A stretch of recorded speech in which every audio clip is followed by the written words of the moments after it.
సామాజిక వర్గానికి సంబంధించిన మా పార్టీ సానుభూతి పరుడు తాను మాత్రమే. పోచాని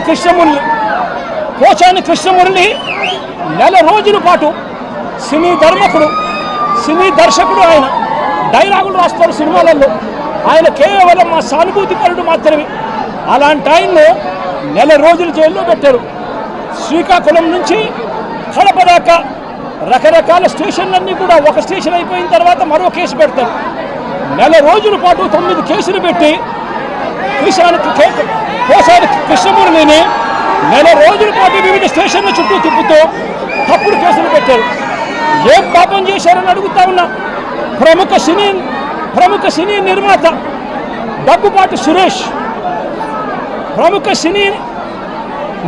దగ్గుపాటి సురేష్ దగ్గుపాటి రామానాయుడు కొడుకు ఏం పాపం చేశాడు అని చెప్పి తనకు వైజాగ్లో తన ల్యాండ్ను క్యాన్సిల్ చేశారు అని చెప్పి ఇదే చంద్రబాబు నాయుడు గట్టిగా నిలదీస్తూ అడుగుతా ఉన్నా.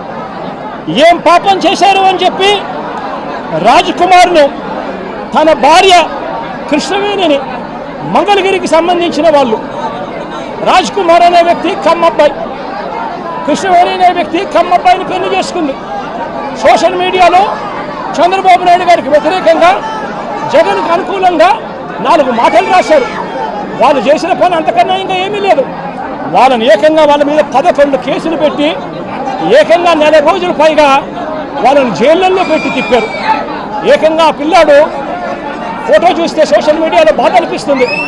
లోకేష్ ఫోటో పెట్టి ఆ పిల్లాడు రాజ్ కుమారు మోకాళ్ళ మీద నిలబడి ప్రాధేయపడతా ఉన్నట్టుగా దగ్గరుండి వాళ్ళ తెలుగుదేశం సంబంధించిన కార్యకర్తలు కొట్టి ఆయనతో చొక్కా ఇప్పించి ప్రాధేయపడేట్టుగా చేస్తా ఉన్నారు. అడుగుతా ఉన్నా ఏం పాపం చేశాడని చెప్పి మరో సోషల్ మీడియా కార్యకర్త చిన్నపిల్లాడైన ఇంటూరు రవికిరణ్, ఈ ఇంటూరు రవికిరణ్ మీద ఏకంగా రాజమండ్రి పిల్లోడు, తాను కమ్మ సామాజిక వర్గానికి చెందిన వ్యక్తి, కేవలం చంద్రబాబు నాయుడు గారిని విభేదించినందుకు ఏకంగా 19 తప్పుడు కేసులు పెట్టి నెలల తరబడి స్టేషన్ల చుట్టూ తిప్పారు. నేను అడుగుతా ఉన్నా, ఏమయ్యా చంద్రబాబు, కమ్మారంటే కేవలం నీకు ఊడిగం చేయడం కోసమే పుట్టారా? నీకు తోడు ఒక ఈనాడు, ఒక ఆంధ్రజ్యోతి, ఒక TV5, మీరంతా ఒక దొంగల ముఠ. మీరంతా రాష్ట్రాన్ని దోచుకున్నది మీరంతా కూడా పంచుకోవడం, ఇది మీరు చేస్తూ ఉన్న పని. మీ పనిలో మీకు చంద్రబాబు నాయుడు గారు అనే వ్యక్తి ముఖ్యమంత్రిగా ఉండడం, మీరు దోచుకునేదానికి మీకు అవసరం. కాబట్టి మీరు దోచుకునేదానికి చంద్రబాబు నాయుడు మీరు కలిసి ఖచ్చితంగా దోచుకునేదానికోసం మీ అన్యాయాలను ఏ ఒక్క కమ్మారైనా కూడా ఏలెత్తి చూపిస్తే చాలు అనగదొక్కడానికి ఏమాత్రం కూడా వెనకాడని నీ నైజం చూస్తూ ఉంటే అసలు నువ్వు మనిషివేనా చంద్రబాబు నాయుడు గారు అని చెప్పి చంద్రబాబు నాయుడు గారిని గట్టిగా నిలదీస్తూ ప్రశ్నిస్తూ ఉన్నా.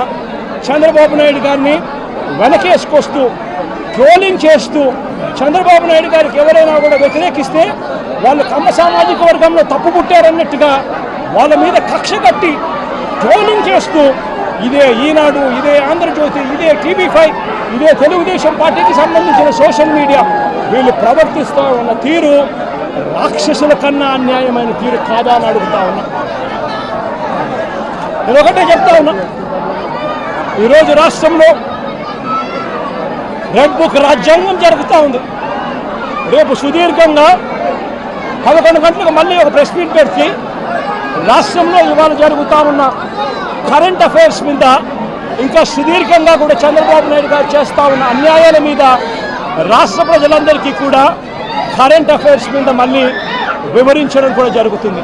అయితే ఒక మాట చెప్తా ఉన్నా, చంద్రబాబు నాయుడు గారికి చెప్తా ఉన్నా, చంద్రబాబు నాయుడు గారికి ఒత్తాసు పలుకుతా ఉన్న పోలీస్ డిపార్ట్మెంట్లో ఉన్న కొందరు, అందరూ కాదు కొందరు, పోలీస్ డిపార్ట్మెంట్లో ఉన్న కొందరు పోలీస్ అధికారులకు కూడా ఈ సందర్భంగా తెలియజేస్తా ఉన్నా, ఎల్లకాలం చంద్రబాబు నాయుడు గారు అధికారంలో ఉండరు. చూస్తూ 1 సంవత్సరం అయిపోయింది. మరో 3-4 ఏళ్లలో మా ప్రభుత్వం వస్తుంది. మా ప్రభుత్వం వచ్చిన తర్వాత ఒక్కొక్కడికి సినిమా చూపిస్తామని చెప్పి మాత్రం ఖచ్చితంగా చెప్తా ఉన్నాను. ఎందుకంటే అన్నకు చేసిన అన్యాయం, అన్న లాంటి వాళ్ళకు చేసిన అన్యాయం ఈరోజు రాష్ట్రంలో ప్రతి గ్రామంలోనూ కనిపిస్తూ ఉంది. ఈ గ్రామంలో ప్రతి గ్రామంలో కనిపిస్తూ ఉన్న ఈ అన్యాయాలకు నేను ప్రతి అధికారికి నేను ఒకటి చెప్తా ఉన్నా, ఈ అన్యాయాలలో మీరు భాగస్వాములు కావకండి. భాగస్వాములు అయినారు అని అంటే మాత్రం చంద్రబాబు నాయుడు గారితో పాటు మిమ్మల్ని కూడా బోనెక్కిచ్చే కార్యక్రమం ఖచ్చితంగా చేస్తాము అని చెప్పి ఖచ్చితంగా హెచ్చరిస్తా ఉన్నాం. రాజేష్ అని పేరు చెప్పినా కానీ కేసు కట్టుకోలేదు. వెంకటేశ్వర అన్న చెప్తా ఉన్నాడు, చెప్పండి.